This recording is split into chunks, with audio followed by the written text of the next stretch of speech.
Welcome to our webinar, Coping with Emotions of Caregiving. My name is Peter Nguyen. I am a family consultant along with my colleagues, Rachel Smythe.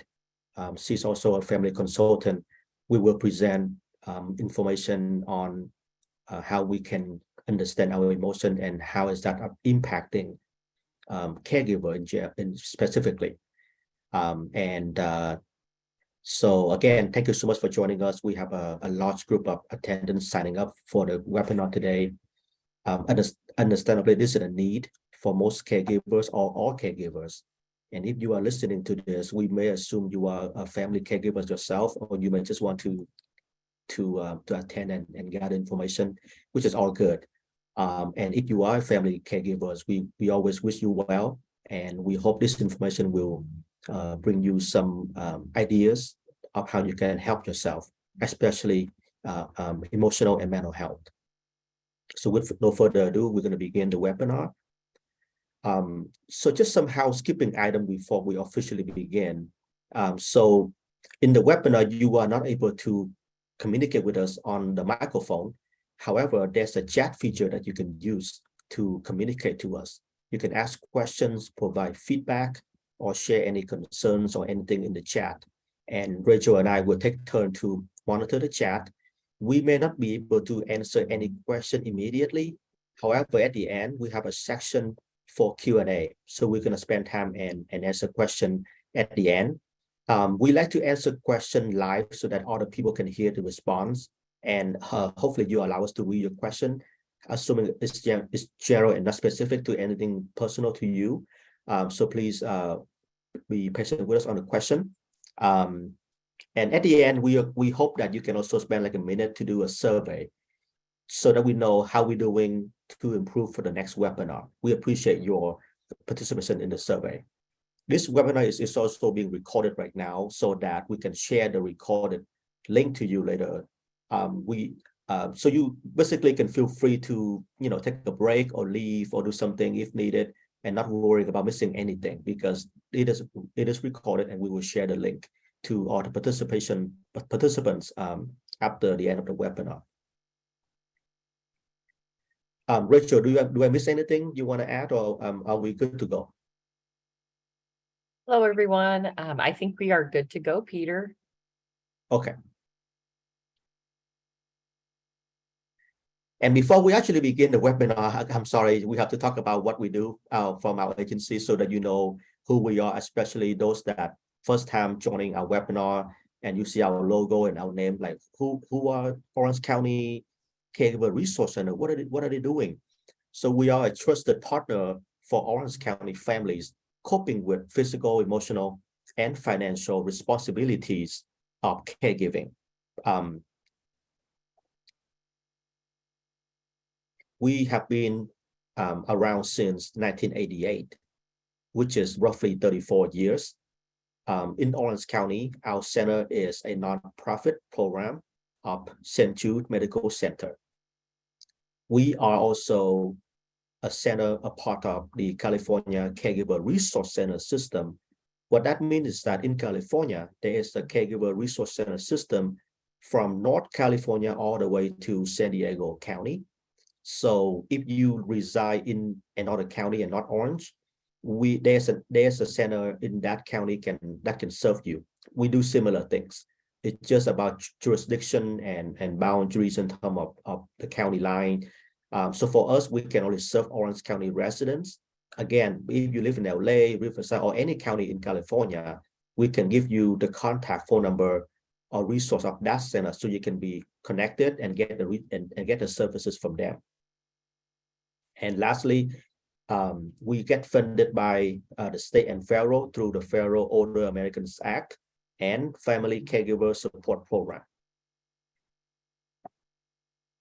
Our mission is to hopefully increase the quality of life of caregivers by helping families and communities to master the challenges of caregiving.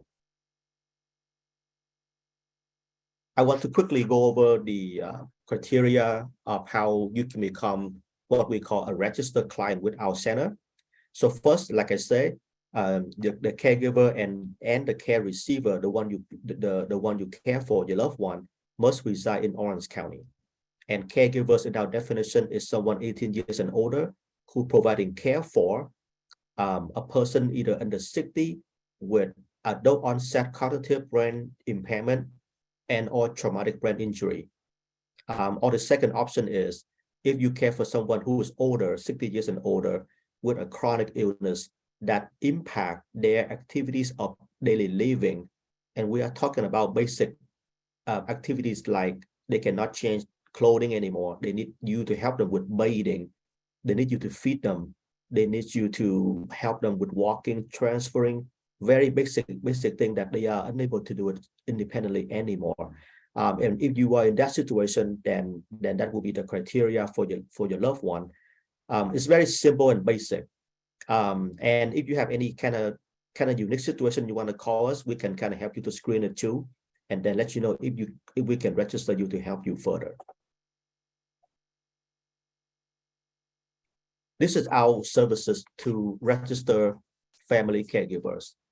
We have ongoing support groups for caregivers throughout the year. We never close support group unless it's for on a major holiday, like we are in December now, Christmas or Thanksgiving or anything or any major holiday. So the idea is that we want to have it ready and open for caregivers to connect and join and have that emotional support through a support group. Counseling, we can provide in-house counseling through our own staff, focusing on caregiving issues. Caregiver assessment and care planning. When you become a client, you will be assigned a family consultant like myself. We are a social worker background, and our job is to help you with one-on-one kind of consultation to talk about long-term planning, short-term planning, and specialized information. So depending on, let's say, the condition that your loved one is having, we can also share and help you to link to those resources. Education, training, and legal workshop. Like support group, we are hosting ongoing webinar, workshop, education, focusing on caregiving issues, self-care topics, so that you can have the information to help your situation. And the most important service that we provide is through respite assistance. What this means is that we give you, we provide a grant so that we give you the opportunity to take a break. We understand sometimes you may not have time to take break because of ongoing caregiving tasks and responsibilities. So hopefully through the grant, typically someone can, like through a caregiving agency, someone can be with your loved one, and during those times you can be away. Again, this is what we do for our clients. Just some quick statistic, not to bore you, but so that you see the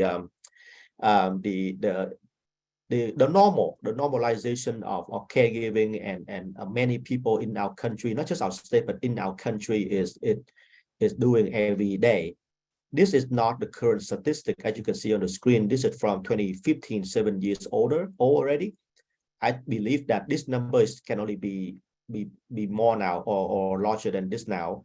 I'm not going to go through all that. I just want you to quickly look at that, just to have an idea that caregiving is a normal process when your loved one either orders or suffer some medical chronic illness that require another person to care for them.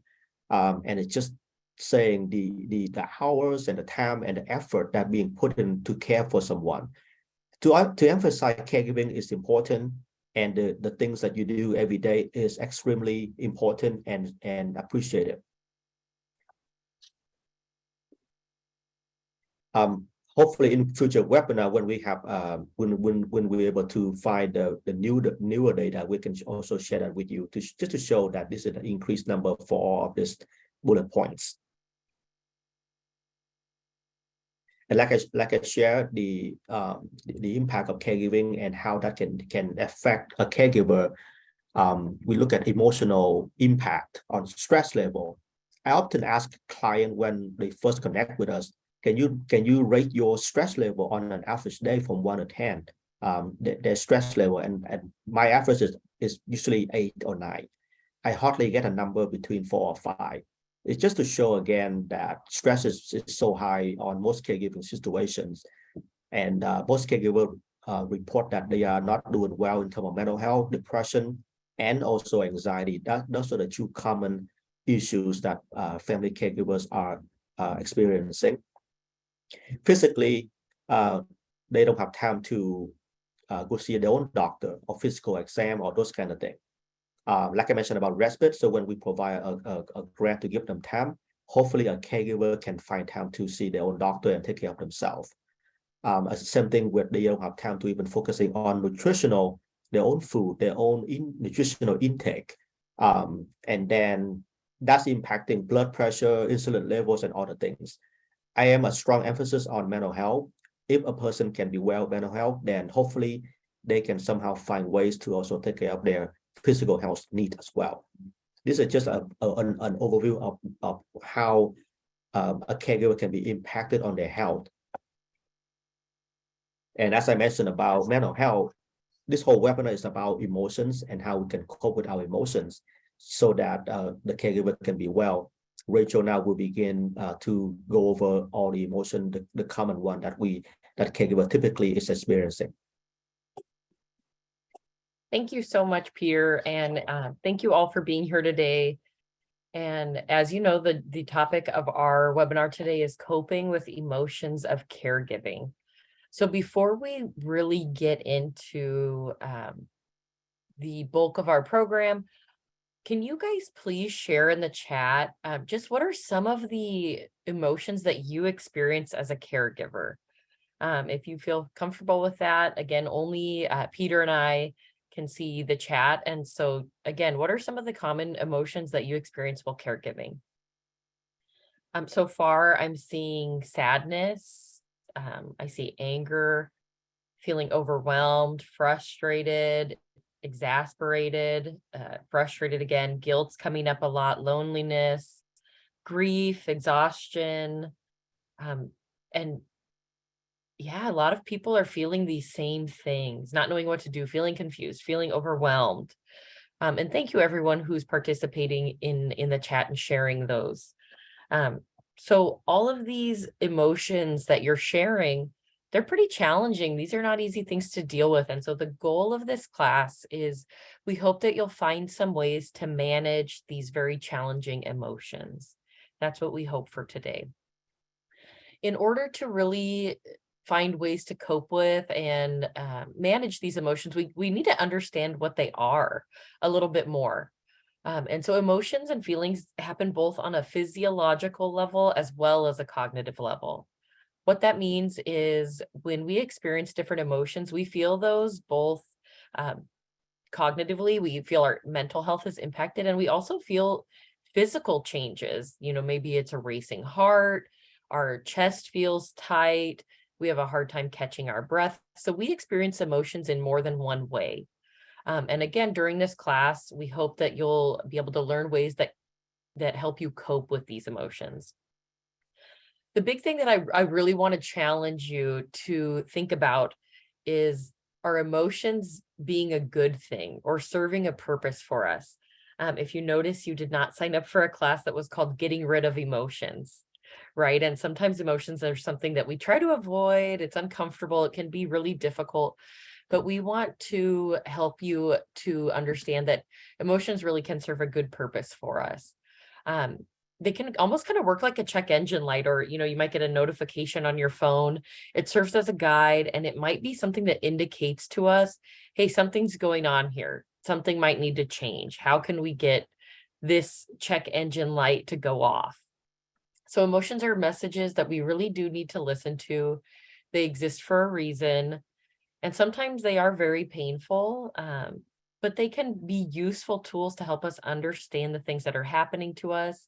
And it gives us an opportunity to make choices that help us make changes so that these emotions aren't so challenging for us. Like I mentioned, you know, some of our emotions can be that little check engine light going on, and some things that we just want you to be mindful of. That are often associated with caregiver burnout, which I'm sure every single person who's a caregiver has experienced at some point.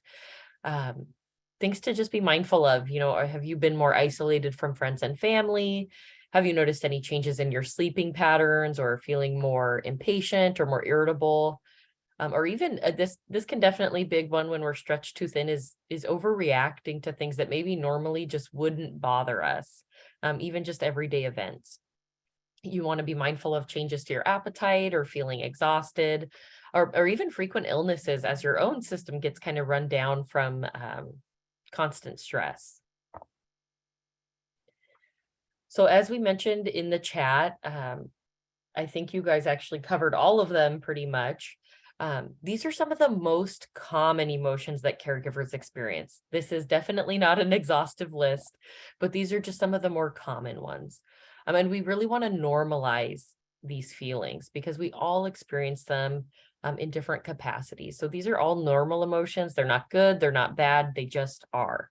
But so for caregivers, there's a lot of sadness that we experience, definitely feelings of guilt, feeling fearful, feeling angry, feeling resentment, and definitely anxiety as well. So what we're going to do, just so that you're aware of kind of how we structured this webinar, is we're going to go through each of these emotions that I just listed out. The reason we're going to do this, well, sometimes it feels, oh, I already know what my emotions are, but sometimes we don't really have the words to describe how we feel.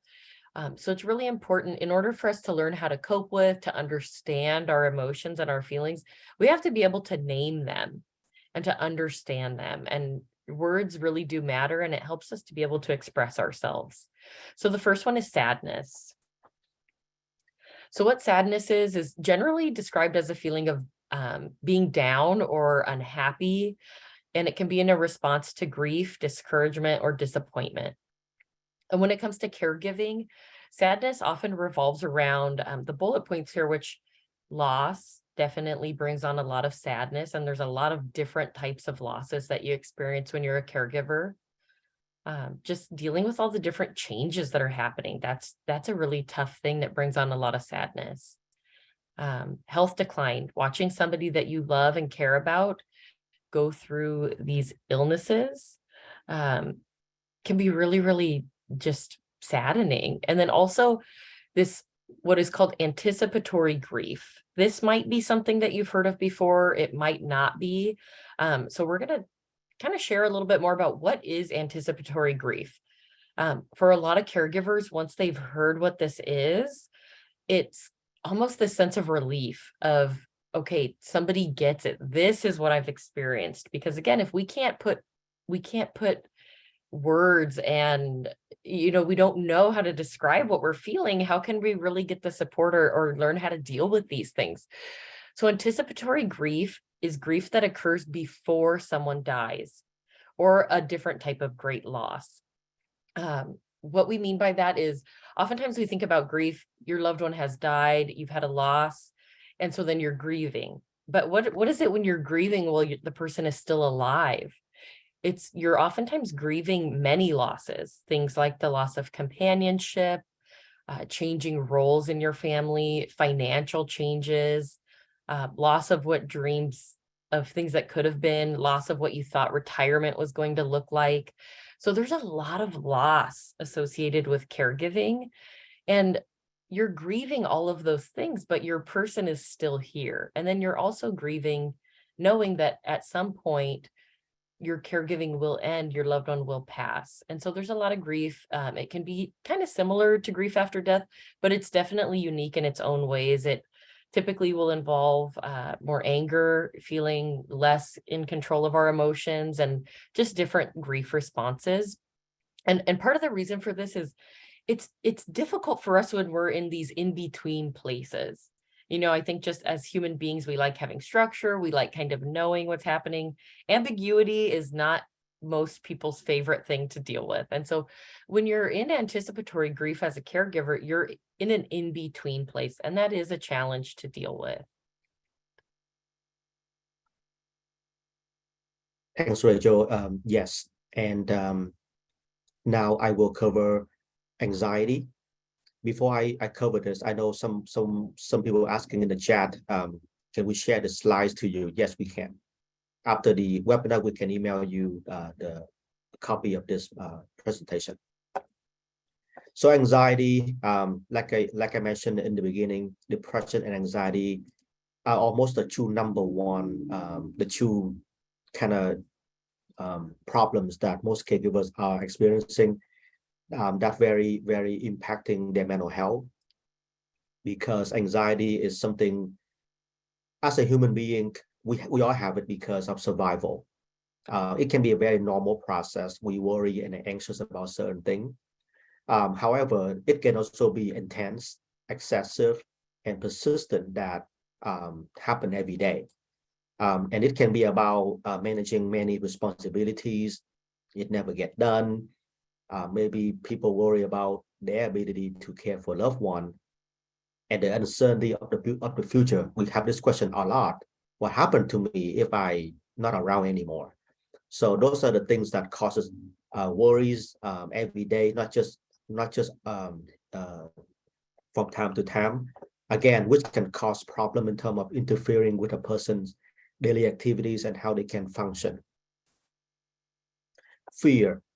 It's almost the same as anxiety, but this is maybe more specific on certain fear that people have. So, fear of making mistake, fear of something might go wrong, and fear of not being able to handle everything. It's almost fears like the intensified version of anxiety. So again, just to emphasize on the importance of anxiety and how that can impact someone's mental health.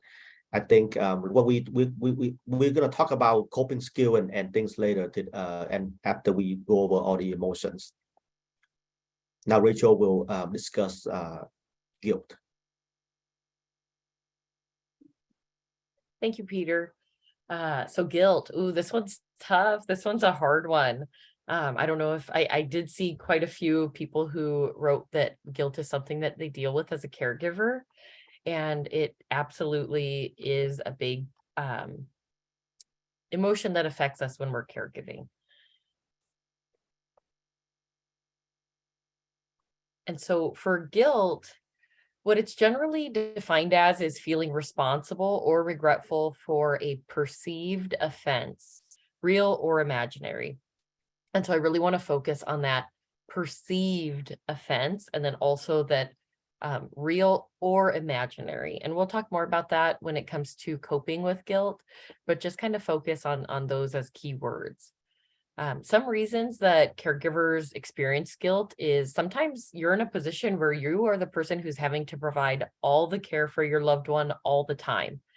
This makes us feel like we have to be on, available, prepared 24 hours a day, 7 days a week, which no person can do, nobody can do. And so not being able to meet that makes us feel guilty. Another reason a lot of caregivers feel guilt is not being able to provide the level of care their loved one needs, or they feel that their loved one needs. This next one is definitely a tough one and brings on a lot of guilt, is talking about placement, making placement decisions, exploring long-term care options.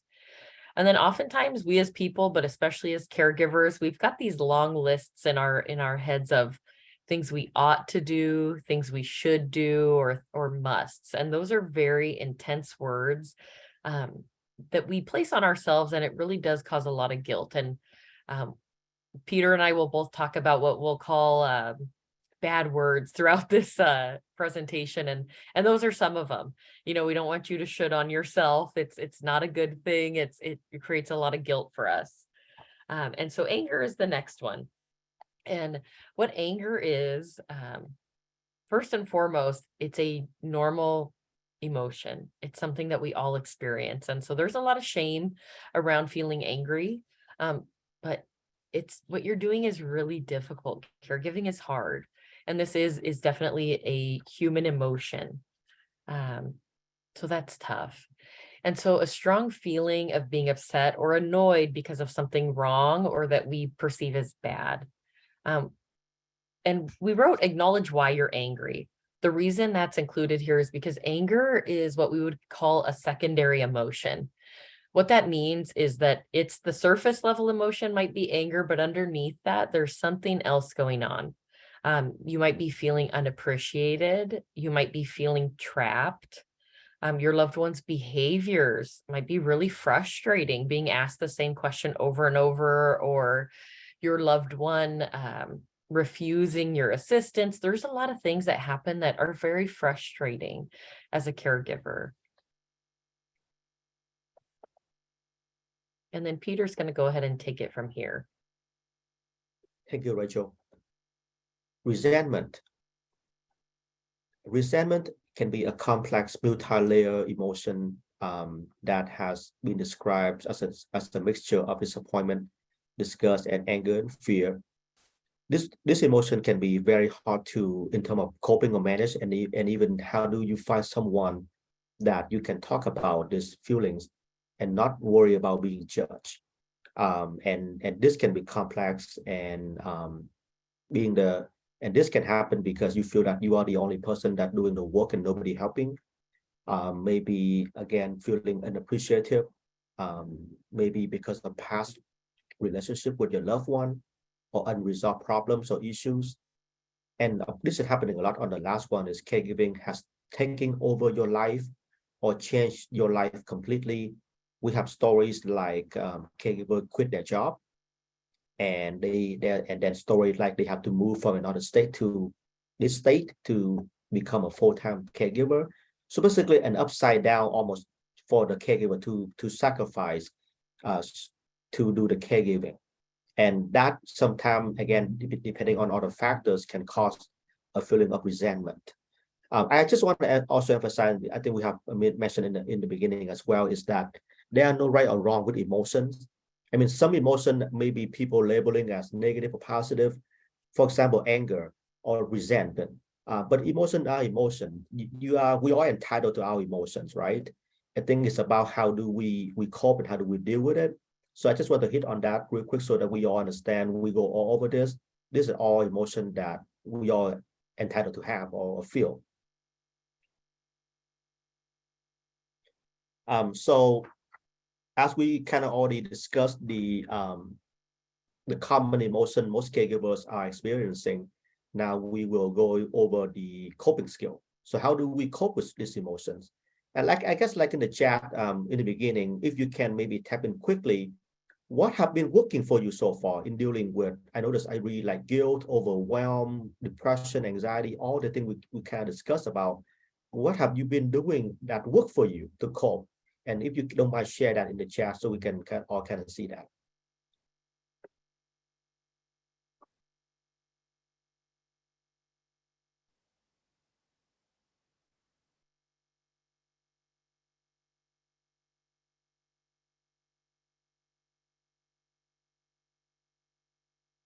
I see going out with friends, exercising, meditation, prayer, call a friend just to vent and nothing else, walking, therapy is excellence, pray, just take a break, step away, walking, excellence. I think our participant know what to do already, Rachel. We can just end the webinar right now.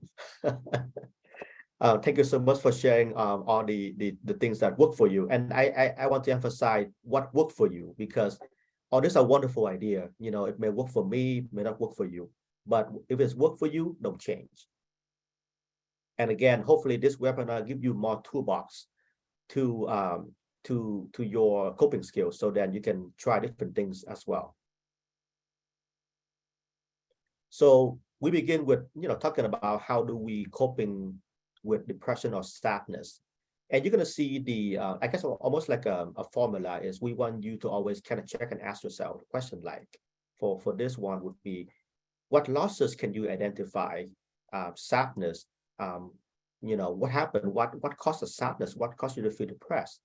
Is it grief? Is it anticipatory grief? Is it something else? It's kind of assess yourself and understand what causing this. Each loss deserves to be acknowledged. Context of sad feelings, understanding the situation, and share your sadness. And support group is a great place to do that. Counseling, of course, a friend, call a friend. And I want to hit on a call a friend is because sometimes when we call a friend and we may not tell them, hey, I just want you to, I just want to lend your ear for like 10 minutes and just listen and say nothing. I mean, sometimes saying that can be helpful because the friend know that, okay, I'm just going to be ready to go and ready to listen and I won't say anything else, right? Because if we don't say that, then a friend maybe start giving you advice and saying things, and then you may feel like, okay, I guess I'm not being heard. So sometimes a friend, we can help them by telling them, can you just spend some time with me by listening to me right now and not saying anything? To me, I would love that and just, okay, I am ready. Go ahead and let me be the dumpster, the trash can, just dump it out.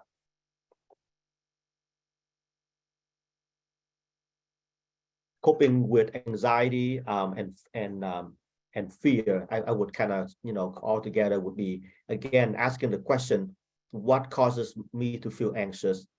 What am I fearful of? Am I safe right now? Would be sometimes the phrase you can tell yourself to kind of ease your anxiety. And hopefully if you say, yes, you're safe right now, that would be at least a quick way to feel better first before we go further in terms of what to do next. Take a deep breath, and then maybe thinking, can I call someone right now? Ask for support. Are there any possible solution? Maybe prioritize your tasks to reduce the anxiety. And then think of maybe constructive behaviors that can lead to some sort of solution. And if you don't have someone to call in your social network, right now there's a lot of phone numbers and hotline that you can also call to get that kind of someone on the phone with you to talk to you. They are professionals in mental health and trained, so that can be a resource as well if you don't have someone to call specifically. Something with anxiety is a fear is, again, you want to focusing on the now, and limit yourself of the use of what if, accept what is planned ahead, use breathing techniques or just breathe. What if is a dangerous question. And I love for you to put that what if question on your banned question or banned phrases, because what if question has no solution or has no real answer. It's just going to keep spiraling on and on and on and on and cause more anxiety. So if we can limit the use of what if question or even don't think of it at all, it will help tremendously. And the most important thing is, again, you want to focusing on your presence, the now. And you can do it right now, actually, and practice it. If you just let's say, right now you listen to me and Rachel, and maybe thinking, I am in the moment right now. I don't think about anything in the future. I don't think you feel anxious right now. It can be anxious if you don't think about what's next. But when our mind being pulled to think about what's happening in the next hours, what am I going to eat? Is my mom okay? All questions start to come out. What if and all the questions, then you start to feel anxious and fearful. But again, practicing mindfulness and being in the now can be a way to kind of compose yourself and ground it so that you can feel, okay, I'm safe. I'm here right now. Nothing is happening. And that can be, I guess, a quick way to ease your anxiety. Go ahead, Rachel. Thank you, Peter.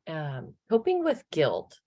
And so again, we want to emphasize that guilt when it comes to caregiving is often a perceived failure of doing or of not doing it all. A question that you can ask yourself is, have I hurt anyone? Have I intentionally done something to cause pain, to cause distress? And if you have not, we want you to try to reframe that guilt to regret. You might regret how something happened or unfolded, or you might regret that things didn't turn out how you'd hoped. But unless you've done something intentionally harmful, try to alleviate that guilt by knowing that. And of course, if you did something purposefully harmful, then, that's an appropriate guilt, and that can help us to change our behaviors. But otherwise, it's kind of an inappropriate guilt. It's unwarranted.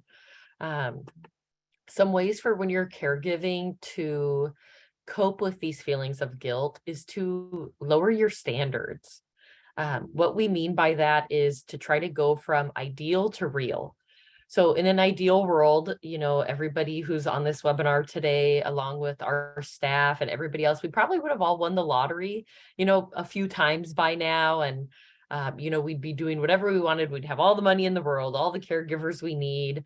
But that's maybe the ideal situation, right? But then we go to the real situation and it's just not like that. So setting up really high standards for ourselves kind of sets us up for failure. And so we want you to shift your mind from thinking about ideal caregiving situations to what is real. How does your loved one really respond? What are your capabilities? So focus on what is real and attainable. Also think about all that you are doing. So often, I should be doing more. I could have done this. I could have made every meal from scratch. And again, there's going to be tough days and it's really important to be gentle with yourself. But again, think about all you're doing from the moment you wake up to the moment you go to bed, how many different things you've done throughout the day for the person that you're caring for. And I'm sure it's a lot. I'm getting tired just thinking about how much you've done. And then also setting up realistic expectations for yourself. Again, we don't want to set ourselves up for failure. And it's really that change in perception, reframing things. I don't deserve to feel guilty about this. Maybe I do regret it, but that can alleviate some guilt right there. Before we talk about anger, Rachel, I just want to emphasize on the guilt. Again, this is very important to understand and recognize, because if people experiencing intense, inappropriate guilt in the long term and frequent, this can become a symptom of depression. So this is important to understand and recognize, because maybe somehow we automatically feel guilty regardless of if we do something wrong or not. However, if we don't aware and not see the impact of that, again, it can lead to depression if it is something that we don't cope and manage well. Thank you, Peter. And coping with anger, something that you can ask yourself is exploring why it is that you're feeling angry. I'm trying to figure out what it is that you do have control of, what kind of changes you can make. And really, though, giving yourself some breaks, take a step back, breathe, review the facts of the situation. And again, these are normal emotions. It's, I was watching a video from Brene Brown. I'm not sure if everybody here is familiar with her work, but she does a lot of research on emotions. And, something that she said was, emotions are what drive our thinking. It's what drives our behavior. Emotions are the ones behind the wheel. And it's like thinking and behaviors are just like locked in the trunk. And we're emotional beings. This is part of our experience. And so again, with caregiving, I mean, you might be angry. Your loved one has a diagnosis that you never expected. Maybe you're quite a bit younger and you're in a caregiving situation where this is going to be a long time. And so again, who wouldn't feel angry thinking about some of these situations? And so really, it's so important to forgive yourself when you experience these emotions. Don't beat yourself up, give yourself grace, be kind to yourself, take time off, go count to 10. And this next one can relieve a lot of issues before they become issues, is breathe before responding. We oftentimes respond so quickly. We don't take time for ourselves to think, process, and just kind of let some of that go first. And also find healthy ways to release. Because again, anger is going to happen. It's just, how do we respond to it when it does? For some people, they have a punching bag in the backyard. Some people go to their car and just belt out some of their favorite music. There's a lot of ways for us to release that anger, but in a healthy way as well. And then coping with resentment. A question that you can ask yourself is, have I done too much? Consider what is your own limit of how much you're willing to do. And then resentment is something that we also, it's interesting, these emotions we feel one because of the other sometimes. So resentment can also bring on a lot of guilt when you realize that you're feeling resentment. But again, this is a normal emotion. This is something that we would say it's good to be able to name this emotion to somebody that you trust. Like Peter was saying earlier, when you reach out for support, we're generally looking for one of two things. We're either looking for support or we're looking for solutions. And it's okay for us to be clear with the people we depend on or talk to let them know what it is we're looking for in that moment. Because if you go and you tell somebody, you know, I'm feeling a lot of resentment, the last thing you want to hear is some, oh, well, you know, if you try this, it might get better. It's sometimes we just need that support. And think about your options too. You know, if this is really not working, what are the other options for this caregiving situation? Can I get more help? Can I talk to family? And consider what's behind your resentment. What is it? Is it that your life has changed? Is it that um, your finances are really impacted by caregiving? You know, what's behind it? And really, again, to acknowledge that your life has been compromised, your life has changed. It's just so important that we acknowledge these challenges and yeah, acknowledge that, give yourself that support. So again, you know, we've talked about this a bit. We really want to just reframe how we're thinking about the emotions that we experience. Again, they're not bad. It's okay to feel these things. It is completely normal. So often we think we're the only ones. I'm the only one who's frustrated. Everybody else just is having the best time ever caregiving. And, you know, we have our moments that it's beautiful. It's an amazing thing to be able to do. And it is still hard. And so again, they're not bad, they're not good, they just are. And the way we can really learn to manage our emotions rather than them managing us is to reframe the way we think about them. Ask yourself those questions, you know, why do I feel resentful? Where's this anger coming from? Do I feel undervalued? And then validate your emotions. Everything that you feel is what you feel and it's valid. It's just how do we respond when these feelings come up? And I would say one of the biggest things that we can do is show compassion, and that's really towards ourselves. The kinder we are to ourselves, the more accepting we can be of who we are and the things that we feel and find ways to respond. Thanks, Rachel. Oops.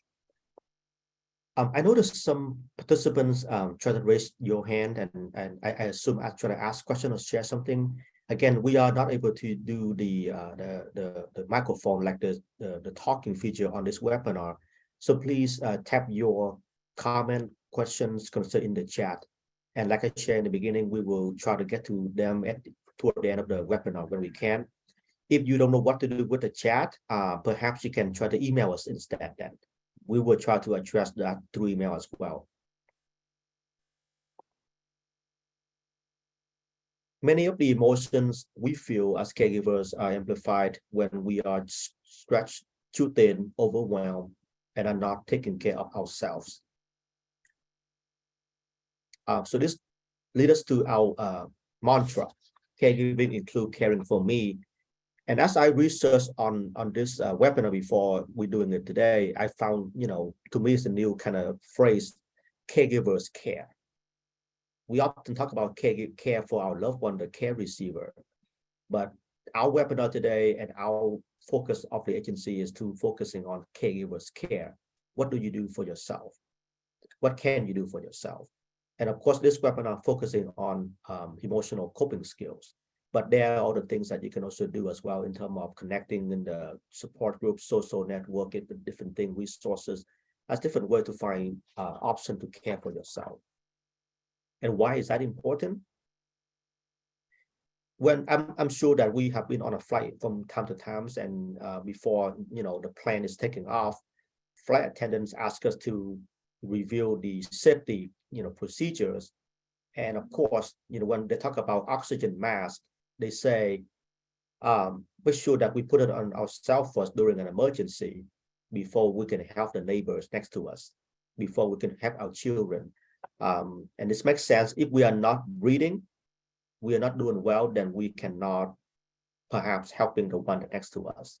So I hope that you can see this image and maybe remind you as a way to motivate you to, okay, I need to take a break.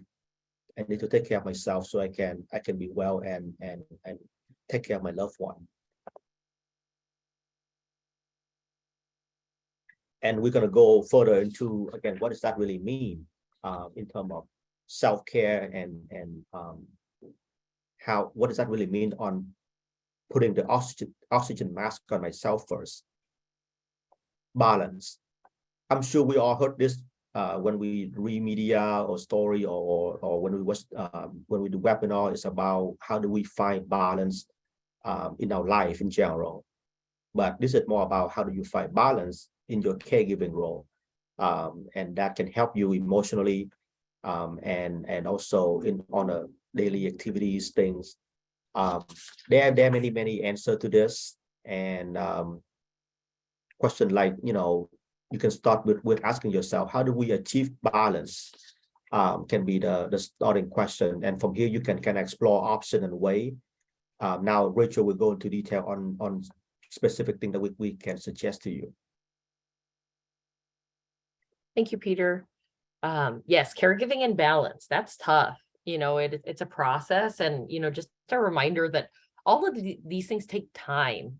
The first time you go to the gym after a while, you're really sore for a while. It's tough. And so just like that, when you're trying to figure out, what's going to work with coping, how to respond differently, how to find balance, it's going to take some time.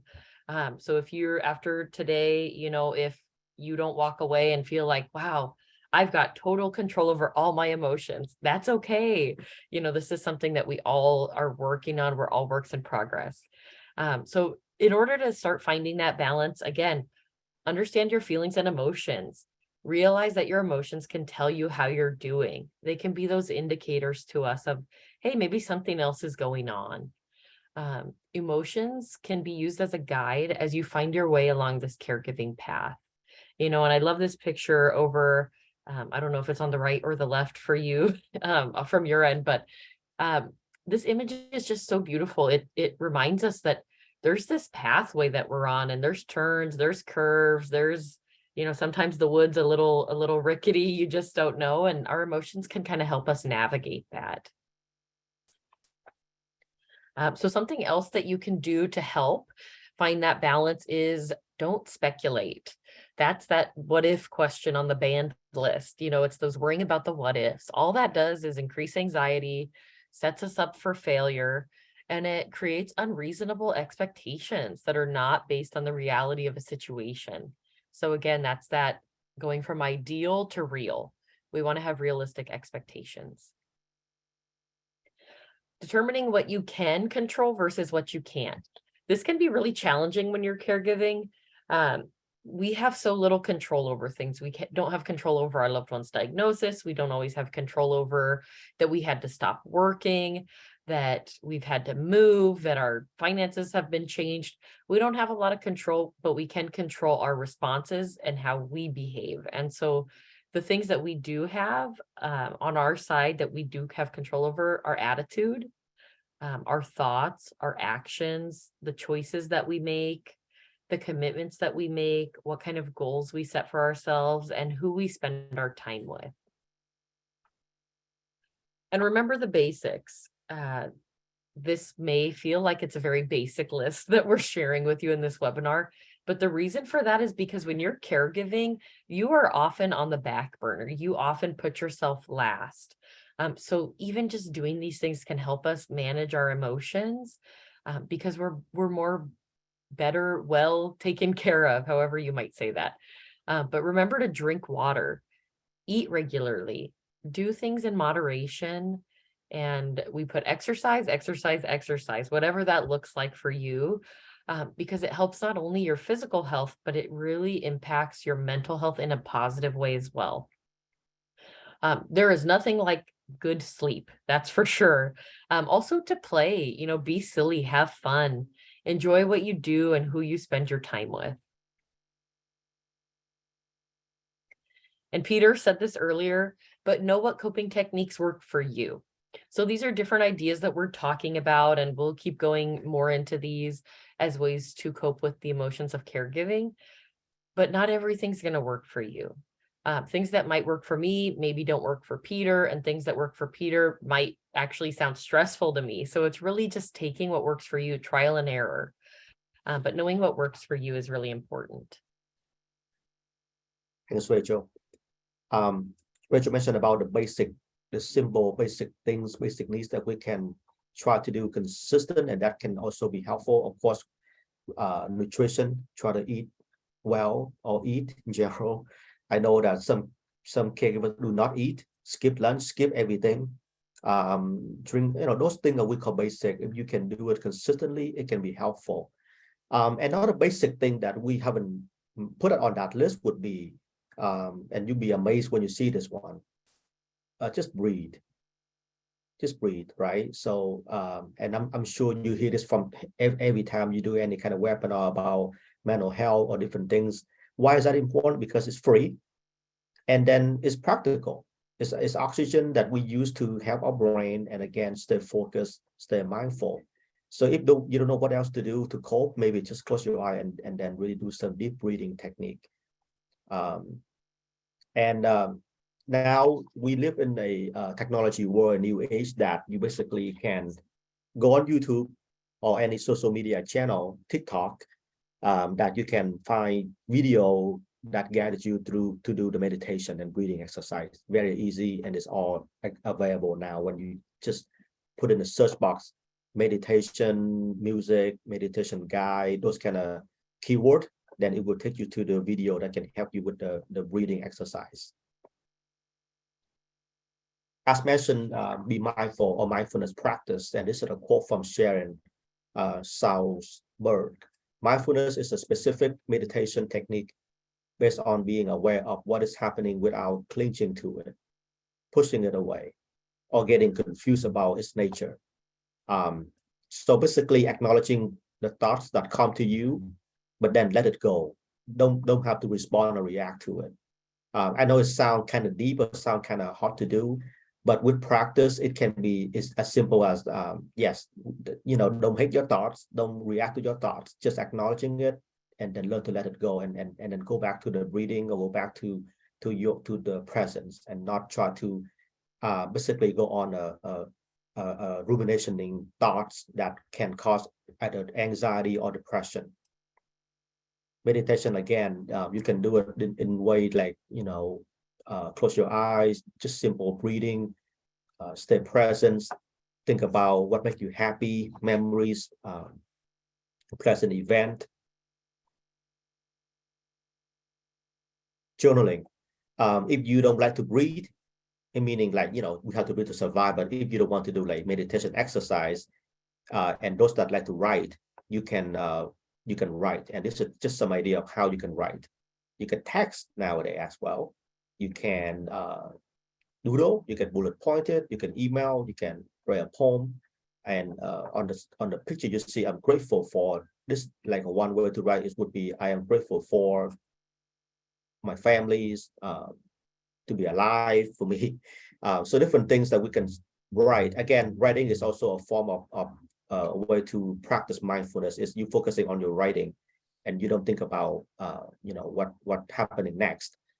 In the same kind of ballpark with writing would be coloring. There's a note coloring book you can find on Amazon and elsewhere, that basically another way to practice mindfulness is a note coloring book. It's so complex that you focusing on the coloring, you can't think about what happened next. Again, just another suggestion on what you can do to cope. Realize you can ask for help. What help do you need? Who can help you? Now, this sounds simple, and we encourage this, but we understand that also this can be a major challenge for some families. So for some families, because you get to know, you feel disappointed, and you like, okay, I'm not going to ask anymore. Why asking? People don't want to help me. Basically, again, going in the rumination of hopelessness, and then stop asking. And even we have situations, people offering help, but then the caregiver refuses to help because they don't want to bother that person. They don't want to basically put the burden on that person. However, sometimes asking for help and accepting help would be the option, the answer to solve your problem. I mean, things you can ask people to help you would be very basic, would be like buy groceries for you, maybe getting you a lot of bread.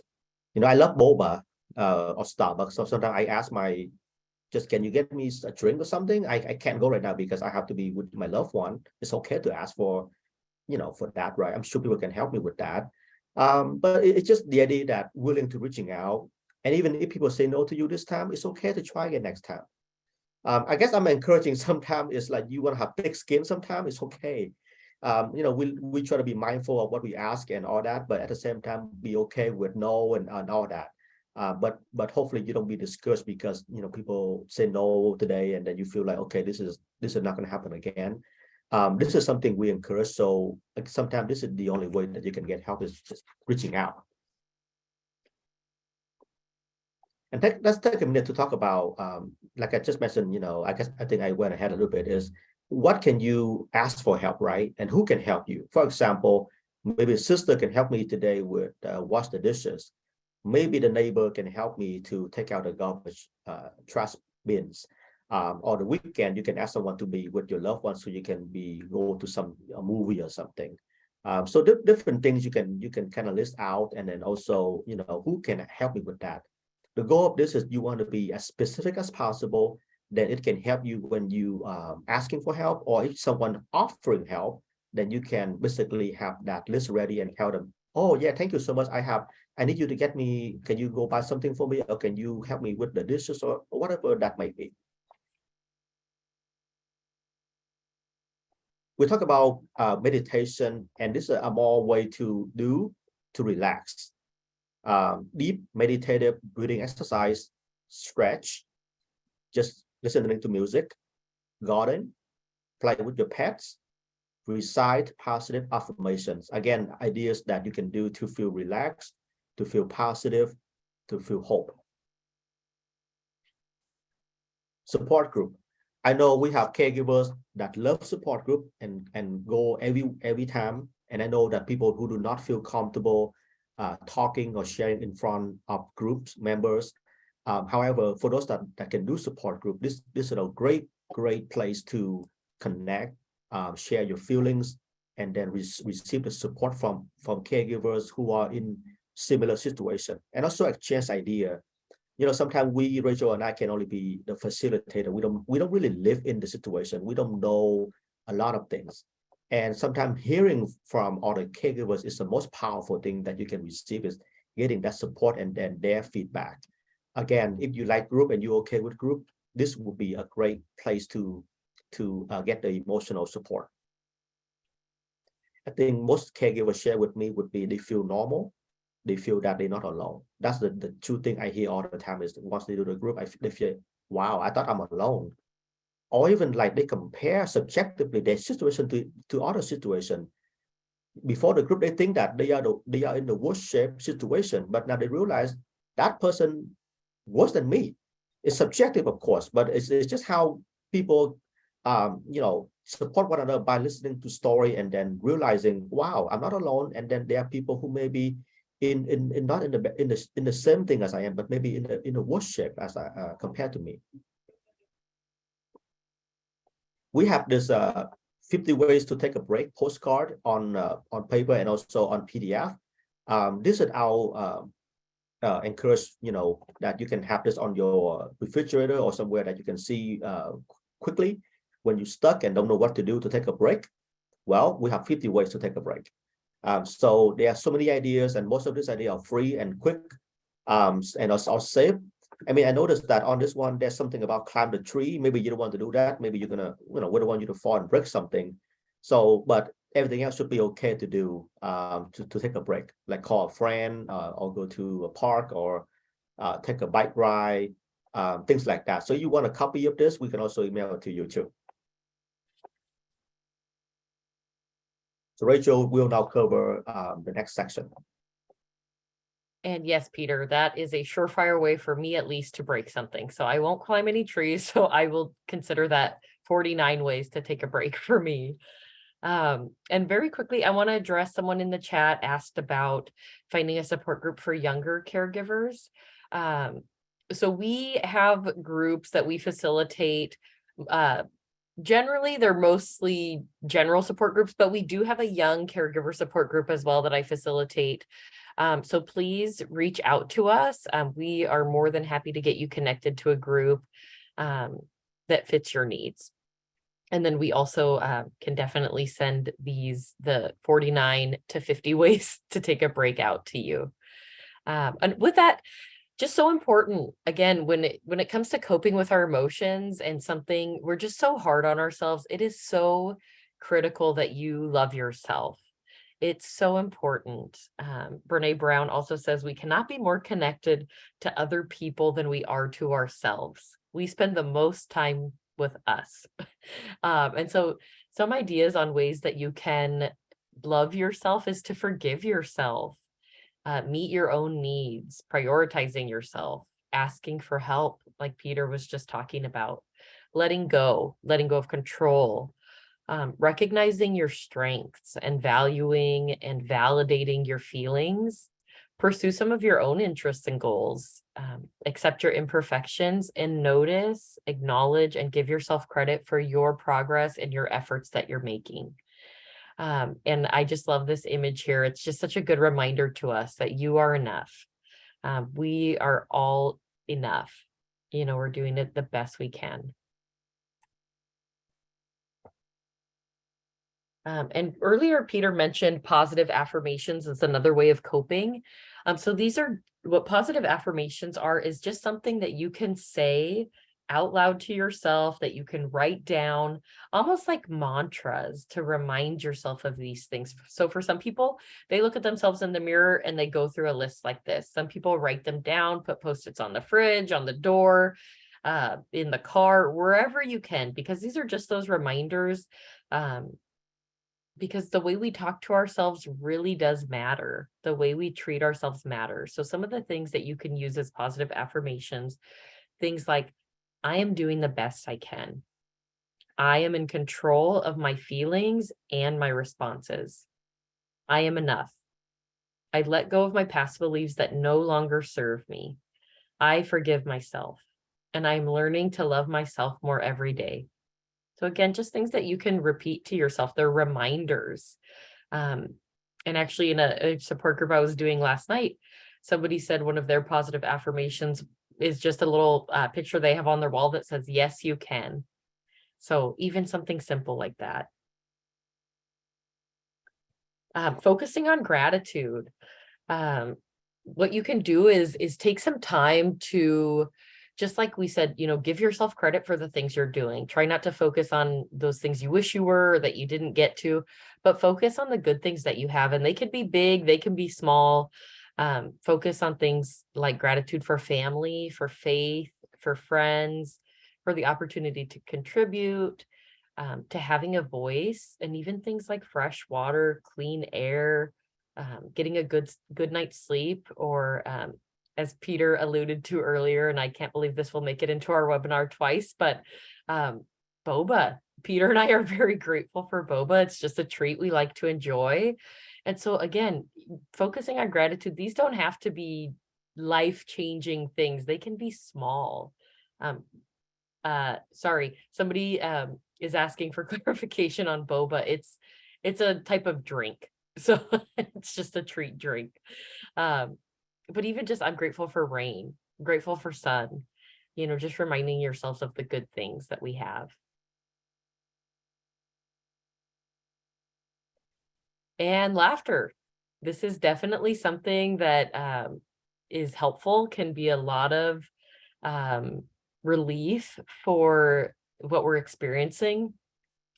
And sometimes you have options, it's sometimes you're going to laugh, sometimes you're going to cry, sometimes you laugh so hard that you cry. And so with that, studies have shown that laughter can help alleviate depression by 50%, confusion by 36%. It can reduce your anger, your fatigue, and your tension. And we had to include both a dog and a cat picture because we know oftentimes people are very divided on your dog person or your cat person. And I have a hard time looking at either of these pictures because they make me laugh. But it can definitely be a big stress relief. Some additional ideas and reminders is, again, be aware of your unique triggers and your unique coping skills that help you. So again, the things that are going to bother me or upset me or cause some of these challenging emotions in me are unique to me. And so the things that are going to help me cope with them are also going to be unique. Use meditation to quiet your body and to quiet your mind so that you can listen to what it is that you might need. And then communicate effectively using I language versus you language. This is also something that is not all that known about. It's not something that we really grow up learning or is taught to us. So if you are interested in learning more about effective communication or ways to have better relationships and better communication, please follow up with us, sign up for our newsletter. We have other classes that focus on these topics as well. Thank you, Rachel.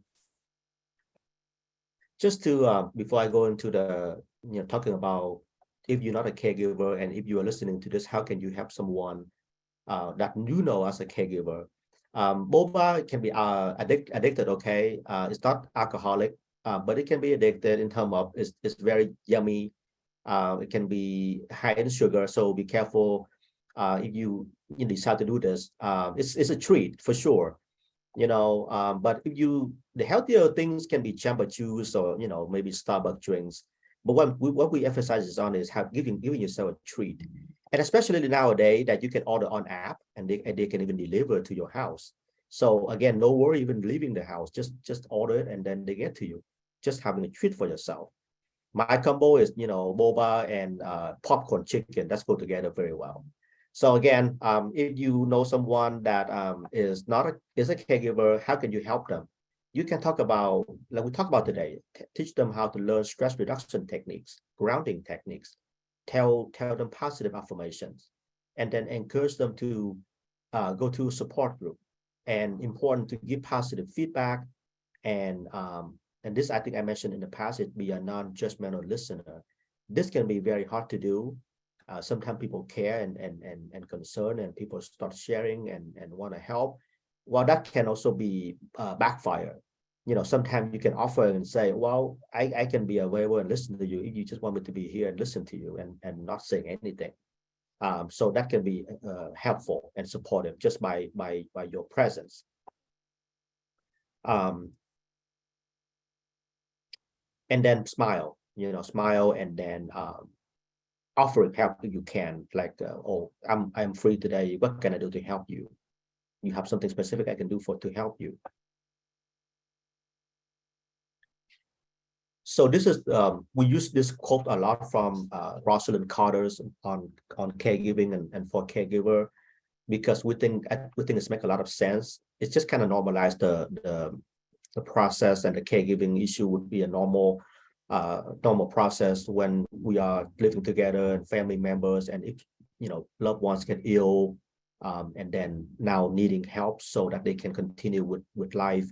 There are four kinds of people in this world: those who have been caregivers, those who currently are caregivers, those who will be caregivers, and those who will need caregivers. Thank you so much. And we mentioned in the beginning that this webinar is recorded. I know some participants asking they have to leave early. Can they get a copy of the link? Yes, you will receive a copy, the link to this recorded webinar after we complete the webinar. Again, we are coming to the end of the webinar. We appreciate your participations. Thank you so much for your times and your chat, your comments.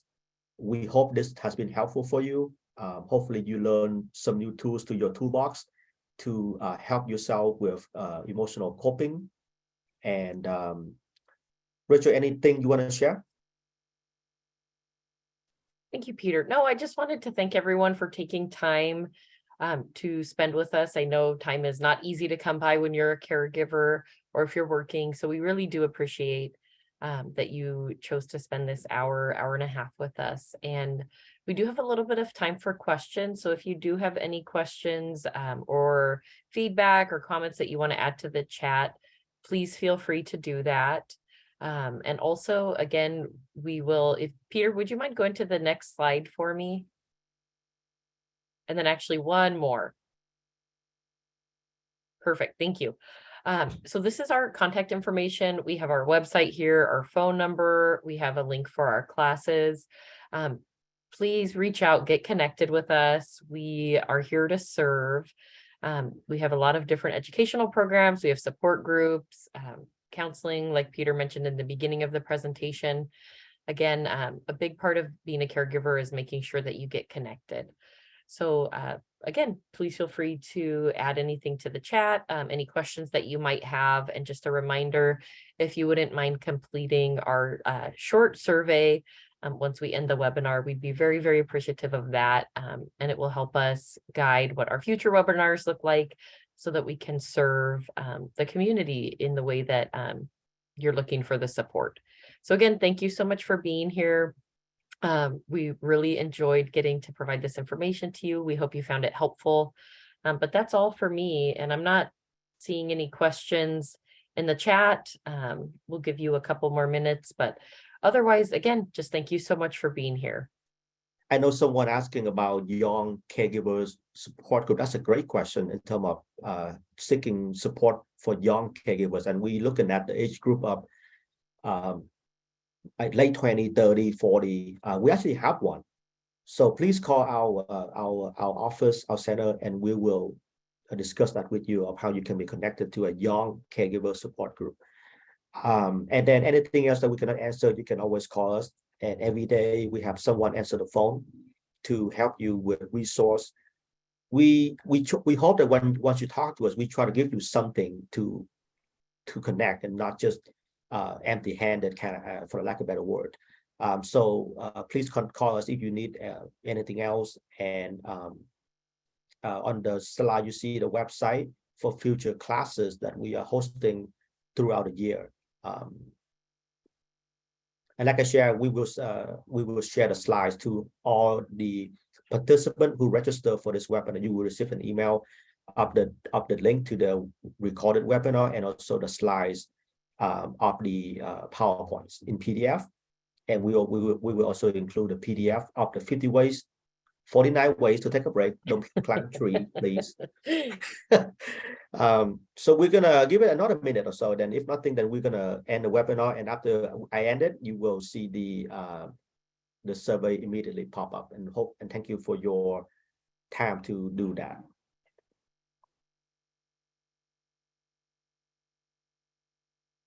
By the way, if anyone, for those who still don't know what boba is, it's spelled B-O-B-A. You can Google that, and it will have so much to research on. And my favorite store for boba, you can try Tasty, T-A-S-T-E-A. I'm not advertising for Tasty, but it's just my place to go for boba. So please, you can try that if you want to give it a shot.